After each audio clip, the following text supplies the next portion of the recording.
Hi అండి. 'Mister attitude Ravan' part 4.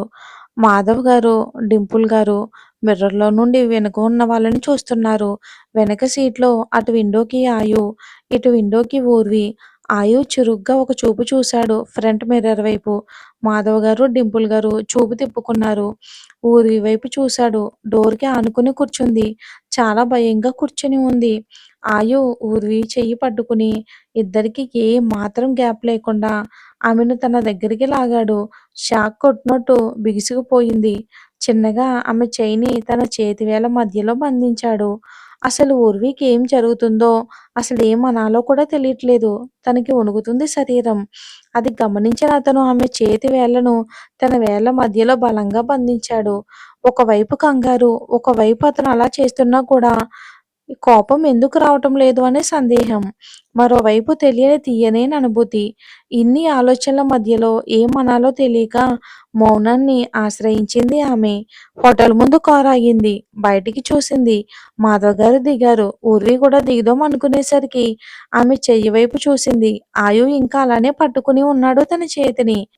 Urvi వదలమన్నట్టు అతని వైపు చూసింది. కానీ అతను వదల్లేదు. ఆమె చేతిని అలానే తన పెదవులు దగ్గరగా తీసుకొని ఆమె చెయ్యిపై ముద్దు పెట్టి ఆమె వైపు చూశాడు. అతని పెదవులు ఆమె చెయ్యిని తాకిన మరుక్షణమే ఏదో మైకం కమ్మినట్టుగా కళ్ళు మూసుకుంది. చిన్నగా ఆమె చెవి దగ్గరకు వచ్చి కార్లోనే కూర్చో, నేను చెప్పినప్పుడు లోపలికి డింపుల్‌తో రా అని ఆమె చెయ్యిని వదిలి దిగాడు ఆయు. డింపుల్‌కి ఇదంతా కూడా కలలా ఉంది అసలు. తనకు తెలిసిన ఆయు కోపం అమ్మాయిలను దరిదాపుల్లోకి కూడా రానివ్వడు. అతని యాటిట్యూడ్‌కి తన దగ్గరికి వెళ్ళాలి అంటేనే ఒక్కొక్కసారి తనకే భయంగా ఉంటుంది డింపుల్‌కి. అలాంటిది వాడు ఇంత మృదువుగా, ఇంత సున్నితంగా అసలు ఇది కలా నిజమా? కానీ తనకి చాలా సంతోషంగా ఉంది. ఆయు కళ్ళల్లో ఏదో ప్రశాంతత భావం కనబడుతుంది డింపుల్‌కి. ఎప్పుడూ ఏదో అసహనంగా ఉండే అతని చూపు, అతని మాట గత 2 రోజులుగా మారింది అని డింపుల్‌కి కూడా అనుమానం వచ్చింది. ఇప్పుడు అదెందుకో కారణం తెలిసాక అతని పెదవులపై చిరునవ్వు వచ్చింది. ఊర్వి అంటే ఒక ఆత్మీయ భావం తనకు కూడా ఏర్పడింది డింపుల్‌కి. మీటింగ్ రూమ్‌లో అందరూ ఆయువు కోసం చూస్తున్నారు. లోపలికి వెళ్తూ డింపుల్‌కి మెసేజ్ చేశాడు. తన్ని లోపల గార్డెన్ ఏరియాలోకి తీసుకెళ్ళమని. ఓకే అన్నాడు డింపుల్. ఇంకా డింపుల్ కారు పార్క్ చేసి ఊర్విని తీసుకొని గార్డెన్ ఏరియాకి తీసుకుని వెళ్ళి అక్కడ కూర్చోమని అక్కడి నుండి వెళ్ళిపోయాడు. ఊర్వి చుట్టూ ఉన్న చిన్న చిన్న మొక్కలను చూస్తూ పక్కనే ఉన్న స్విమ్మింగ్ పూల్‌ని కూడా చూసింది. చుట్టూ చూసింది. కానీ అక్కడ ఎవ్వరూ లేరు. అసలే మన ఊర్వి పాపకి మొక్కలంటే చాలా ఇష్టం. ఇక మొక్కలతో, మనుషులతో మాట్లాడినట్టే మాట్లాడుతూ ఉంటుంది. నెమ్మదిగా ఊర్వి అక్కడి నుండి లేచి చెట్లని చూస్తూ, మాట్లాడుతూ, నవ్వుతూ, ఇక అలుగుడు, కోప్పడ్డు, మొఖంతో నవరసాలు పలికిస్తుంది పాప. ఇక ఫస్ట్ ఫ్లోర్‌లో మీటింగ్ రూమ్‌లో గ్లాస్ డోర్‌లో నుండి తననే చూస్తున్నాడు వాయు. మాటలు వినిపించకపోయినా ఆమె పెట్టే భావాలకు ఆమెనే చూస్తూ ఉండిపోయాడు. వీఆర్ గ్రూప్ వాళ్ళు నెక్స్ట్ మీటింగ్ ఆఫ్టర్ లంచ్ తర్వాత మా సీఈఓ జాయిన్ అవుతారు సార్ అని చెప్పి మీటింగ్ క్లోజ్ చేస్తాడు. అప్పుడు ఈ లోకంలోకి వచ్చి ఓకే అంటాడు. మీరు వెళ్ళండి నేను వస్తాను అని చెప్పి ఊర్విని తీసుకుని రావడానికి వెళ్తాడు. VR group of CEO Vijay Rawat అప్పుడే లోపలికి రాగానే ఫోన్ వస్తే కాల్ లిఫ్ట్ చేసి మాట్లాడుకుంటూ గార్డెన్ ఏరియాకి వెళ్ళాడు. ఫోన్‌లో మాట్లాడుతూ అటు ఇటు చూస్తూ ఉండగా తన కళ్ళకి పచ్చని చెట్ల మధ్య భువి నుండి దివికి వచ్చిన దేవకన్యలా కనిపిస్తూ ఉంటే కళ్ళు తేలేసి నోరు తెరిచి మరీ చూస్తూ ఉండిపోయాడు. ఫోన్‌లో ఉన్నవాళ్ళు గొంతు పొయ్యేలా అరుస్తూ ఉన్నా సరే నో సౌండు. ఇంతలో తన పిఏ వచ్చి సార్ అని పిలవడంతో అతని వైపు చూశాడు. అతనిటు తిరగడం ఊర్విని డింపుల్ వచ్చి ఆయువ్ సార్ లంచ్‌కి రమ్మంటున్నారు అని చెప్పడంతో తను తను కూడా లోపలికి వెళ్ళడం జరిగింది. విజయ్ మళ్ళీ ఊర్వి వైపు చూసేసరికి తనక్కడ లేకపోవడంతో ముందుకు వెళ్లి చుట్టూ చూశాడు. ఎక్కడా కనిపించలేదు. మిస్ అయింది అనుకుని తన పిఏ వెంట వెళ్ళాడు. ఊర్వి ఆయువ్ దగ్గరకు వచ్చి నిలబడింది. ఊర్వితో లంచ్ చేయాలనిపించి డింపుల్‌ని, మాధవ్ గారిని వీఆర్ వాళ్ళకి కంపెనీ ఇవ్వమని చెప్పి డింపుల్‌తో తన రూమ్‌కి లంచ్ పంపించమని చెప్పి ఊర్వి వైపు చూసి కమ్ విత్ మీ అని వెళ్ళిపోయాడు. అతన్ని అనుసరిస్తూ ఆమె కూడా వెళ్ళిపోయింది. రూమ్ డోర్ ఓపెన్ చేసి వెనక్కి చూశాడు. రావాలా వద్దా అని అయోమయ స్థితిలో ఉండి చూస్తున్న ఊర్వి చెయ్యి పట్టుకుని లోపలికి వెళ్ళి డోర్ వేసి లాక్ చేశాడు. ఇక ఊర్వి భయం నిండిన కళ్ళతో అతన్ని చూస్తూ ఉంది. ఆమె కళ్ళల్లోకి చూశాడు ప్రేమగా. అసలే పెద్దవిగా ఉండే కళ్ళు భయంతో ఇంకా పెద్దవిగా అయ్యాయి. అతనికి ఆమె నుండి క్షణం కూడా దూరంగా ఉండాలి అనిపించట్లేదు ఆయువుకి. ఆమెకు సమీపంలో ఉన్నప్పుడు ఆమె మేను నుండి వచ్చే సహజమైన సువాసన, ఆమె కళ్ళు భయంతో చిన్నగా వణికే పెదాలు, ఆమె చెయ్యి గట్టిగా పట్టుకోకపోతే ఎక్కడ జారిపోతుందో అన్నంత సుకుమారం. ఆమె దగ్గరగా ఉంటే అతని మనసు అతని మాటే వినదు. అందుకే ఒక్క క్షణం కూడా తనని చూడకుండా ఉండలేకపోయాడు.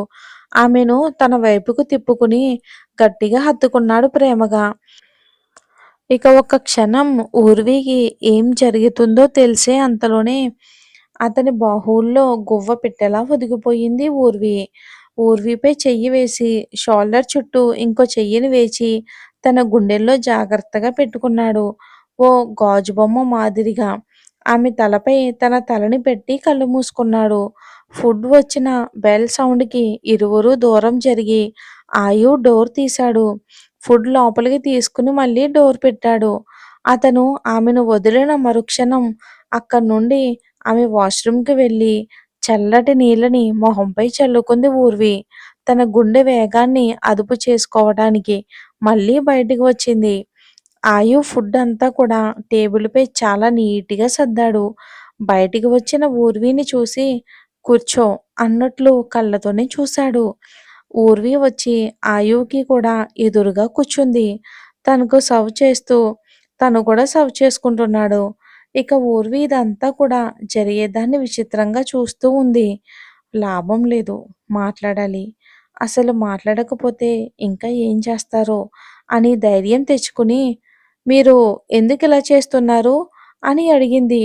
ఆమె గొంతులో ప్రశ్న వినిపించడంతో ఆమె వైపు చూసి, ఫుడ్ సర్వ్ చేయకూడదా? అని అన్నాడు సింపుల్‌గా కొంచెం చిరునవ్వుతోనే ఆయు.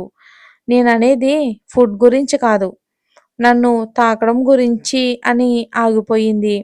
తింటున్నవాడల్లా ప్లేట్‌లో స్పూన్ వదిలేసి లేచి నిలబడి ఊర్వి వైపుకు వచ్చి తన ప్లేట్ తీసుకుని స్పూన్‌ని ఆమె పెదాల దగ్గరికి తెచ్చి తినమన్నట్టు చూశాడు ఆయు ఊర్వి వైపు.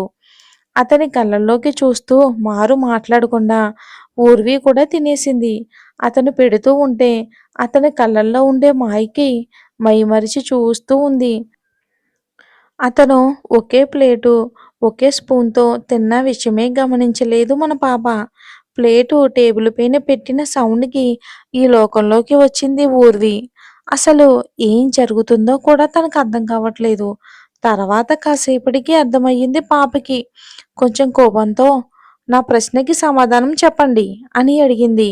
ఆమెకు దగ్గరగా జరుగుతూ ఉంటే ఒక్కొక్క అడుగు వెనక్కి వేస్తూ పడిపోబోయింది. అయ్యి ఒక్కసారిగా తనని పట్టుకుని తన వైపుకు తిప్పుకున్నాడు ఫోర్స్‌గా. ఆయు ఊపిరి ఊర్వి మొహానికి తగలగానే ఆమెకు ఊపిరి ఆగిపోతున్నట్లుగా అనిపించింది. ఒక్కసారిగా వెనక్కి నెట్టడానికి ట్రై చేస్తుంది. కానీ ఆమె 2 చేతులు అతని భుజాలపై పెట్టి వెనక్కి తోస్తూ ఉంది. ఆమె అలా చేస్తూ ఉంటే అతను ఇంకా దగ్గరగా హత్తుకున్నాడు. ఆమె కళ్ళల్లోకి చూస్తూ, ఎందుకంటే యూ ఆర్ మైన్. నువ్వు నా హక్కు. నువ్వు నా దానివి. నాకు మాత్రమే సొంతం. అయినా నిన్ను చూసిన మరుక్షణమే అనిపించింది నాకు. నీ నుండి దూరంగా ఉంటే నేను బ్రతకలేను అని. నాకు నువ్వు కావాలి. నాకు నువ్వు మాత్రమే కావాలి. నువ్వు లేకుండా నేను అస్సలు బ్రతకలేను. నువ్వు నా సొంతం పాపా. పాప మరి ఓకే చెప్తుందో లేదో. బాబు ఓకే అంటే ఓకే కానీ, నో అంటే మరి ఎలా? అసలే యాటిట్యూడ్‌కి బ్రాండ్ అంబాసిడర్ కదా! ఏదో పాప దగ్గర స్మూత్‌గా ఉన్నాడంతే మన బాబు. మరి చూద్దాం ఏం జరుగుతుందో. ఆయు అలా ఊర్వి కళ్ళల్లోకి సూటిగా చూస్తూ ఒక్కో పదాన్ని ఒత్తు పలుకుతూ చెప్పాడు ఊర్వితో. అతడన్న మాటలకు అసలు ఊర్వికి ఎలా స్పందించాలో కూడా అర్థం కాక, అసలు ఇదెప్పుడు జరిగిందో, కేవలం 2 రోజుల పరిచయానికే అసలు నా గురించి ఏం తెలుసు మీకు అని అని తనకు తానుగానే ఒక ఆడపిల్ల గురించి అనుకుంటాడు. పైగా హక్కు అని పెద్ద మాటలు మాట్లాడుతున్నారు అని మనసులో అనుకుని ఆయువుని బలంగా తోసి కోపంతో "ఏం మాట్లాడుతున్నారు మీరు? అసలు మీకైనా అర్థమవుతుందా? ఏం తెలుసు నా గురించి మీకు?" అని అడిగింది. బయటికి దూకడానికి సిద్ధంగా ఉన్న కన్నీళ్లతో. "మన పరిచయం 2 రోజులే కావచ్చు. కానీ నిన్ను చూసిన క్షణమే నాకు తెలియకుండా పెరిగే నా గుండె సవ్వడి. నీ కోసమే వెతికే నా చూపులు. నువ్వెప్పుడూ నా కళ్ళ ముందుండాలని ఆరాటపడే నా మనసు. నువ్వు నాకు దగ్గరగా ఉంటే నిన్ను హత్తుకుని నా గుండెల్లో దాచుకోవాలి అనిపించేంతగా నాకే తెలియకుండా స్పందించే నా శరీరం. నిన్ను ఒక్క క్షణం కూడా వదిలి ఉండాలి అనిపించట్లేదు. అందుకే చెప్తున్నా విను. నువ్వు అవునన్నా, కాదన్నా you are mine. Only mine. And ఇంకొక విషయం. నువ్వు ఎవరైనా కానీ, నువ్వు ఒంటరైనా కానీ, ఎందరి మధ్యలో ఉన్నా సరే, నీకు ఇష్టం ఉన్నా లేకపోయినా నువ్వు నాదానివి. 2 రోజులే అయ్యుండొచ్చు మన పరిచయం. నువ్వు నేను కూడా ఎక్కువ మాట్లాడుకొని ఉండకపోవచ్చు.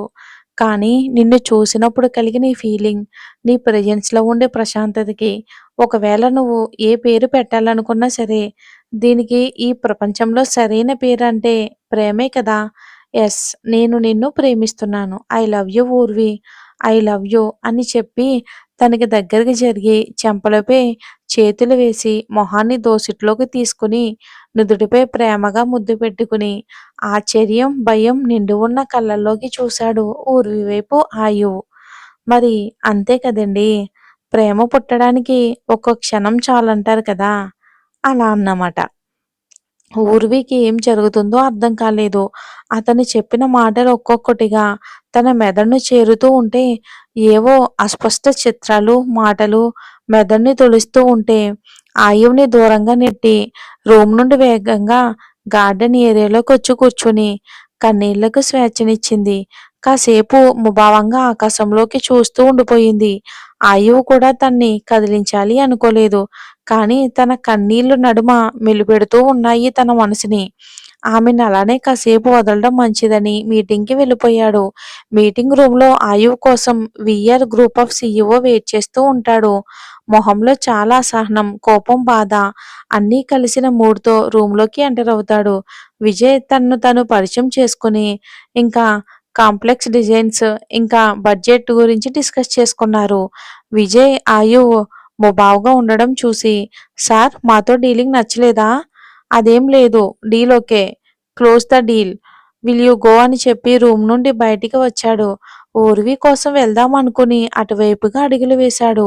అప్పుడే డింపుల్ అర్జెంట్ ఫోన్ కాల్ అని, యూఎస్ఏ కంపెనీకి సంబంధించిన కాల్ అది.